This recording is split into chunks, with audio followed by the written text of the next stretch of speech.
Welcome back to the Talking Hedge. I'm Josh Kincaid, capital markets analyst and host of your Cannabis Business Podcast. Today, we're going to talk about cannabis ads finally hitting mainstream media like USA Today, BuzzFeed. On the line with us is Dan Kimmis of Good CBD Products. Hey, I'm hanging out in Santa Cruz, California this morning, Chronic, where let's just say things are nice.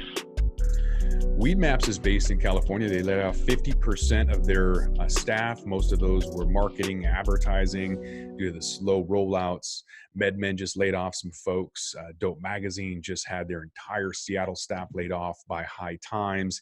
And yet, apparently, there's advertising finally hitting some mainstream media. We've got Carrie Arcadi with 420 Media. She's got some stuff on cable TV that's going to be launching. So it seems like it's normalizing, professionalizing, and opportunities are happening. But there's also some massive consolidation, too. So maybe this is a revenue play on everybody's part.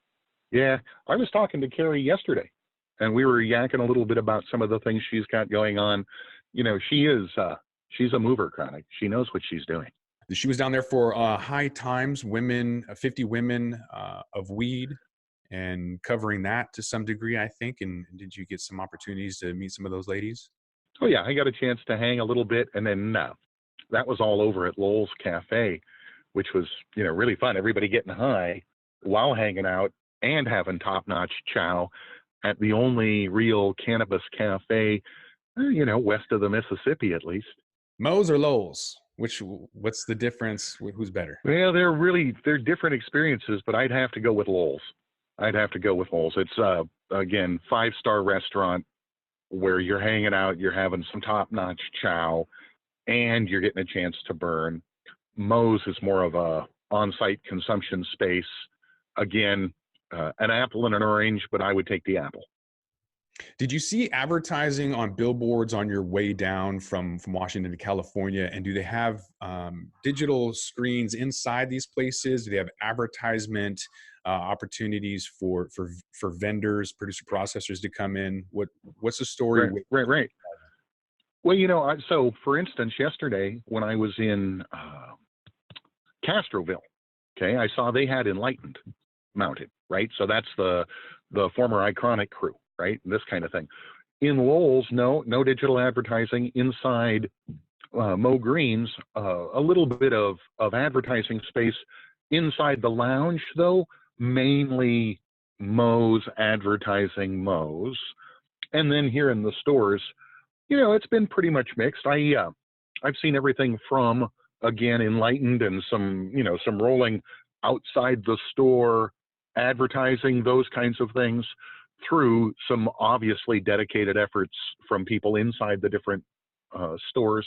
And then last but not least, you haven't seen many cannabis billboards or what we'd call classic, mainstream media advertising as of yet. And then I've been up and down the state so far. I've gone from the Oregon border all the way down south of LA. I'm now working my way back up the coast. So that hasn't really hit yet. What do you think the advantages are going to be with advertising? I see it as an opportunity to obviously differentiate, to distinguish, to get brand loyalty and recognition, but it takes a lot of capital. So at this point in time, I'm wondering, with all of the kind of consolidation and just running out of money and capital constraints, I'm wondering if it's almost too little too late if people don't have the money to advertise. I'm not seeing much of local companies in the Northwest advertising in media forms like Dope Magazine, High Times, The Stranger, the Northwest local publication. And so with advertising on big mainstream media, I don't know who's got the money to do that. I'm wondering if it's just CBD companies, those brands are just kind of private labeling an ingredient. Maybe they'll survive. Not so sure it's going to help cannabis companies, though. I disagree, brother. I think that what you're going to see now is some of these brands finally able to go capture market, right? And to begin to perpetuate the brand, which will then perpetuate the licensing opportunity. So I think it's about to go large. It's part of why I've committed to, living in the field and visiting California, et cetera, the Western region, in that it feels like the rumbling of a jet right before takeoff. So I dig it. I do believe a very few small select amounts that do have publicly available money or huge war chest. The majority, however, generally speaking, will not survive, will not be able to pay for the advertisement, won't have the benefits. They won't be around long enough. There's just too many nuances, too much consolidation, too much retrenchment. And I just see a lot of capitulation in the near term as more and more consolidation happens. There's been cross polluting with hemp. That's been an issue, in Oregon and California. So time will tell. It's time for some serious M&A work. It's either, get merged, get acquired, or get dead for a lot of these companies. And so that bloodbath is going to be really interesting. Again, you're going to find a lot of value buys, right? Geez, these people wanted out and they sold me their farm for $1, right? That kind of thing. You're also, I think, finally going to start to see the beginning of true regional, if not national, branding opportunities. I look at MedMen. They're losing money hand over fist. But the one thing that that money is, you could almost say, look, we're losing it, but it's a marketing opportunity. People know our name. Yeah, and that's it. Maybe that's what's going to differentiate some of these companies, that brand loyalty and recognition, awareness, expansion, early mover opportunities, right? So that's MedMen got in there, they got out. Now people know their name. And so if other companies don't do that, they're not going to be around, especially those CBD companies. There's not much differentiating them from other companies. So it will be an opportunity for other people to take a look at this as kind of a reality check. If you can't afford to advertise, then you need to figure it out. Otherwise, you will not be around.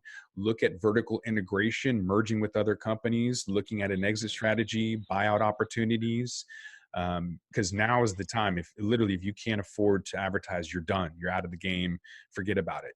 And so if you don't have an extra $1 million to play around with marketing budget, there will be big players in that will make you irrelevant in the long term. I'm talking about a couple of years down the road for some cannabis companies, but once interstate play happens, once Mexico goes legal, then there's going to be a massive scramble.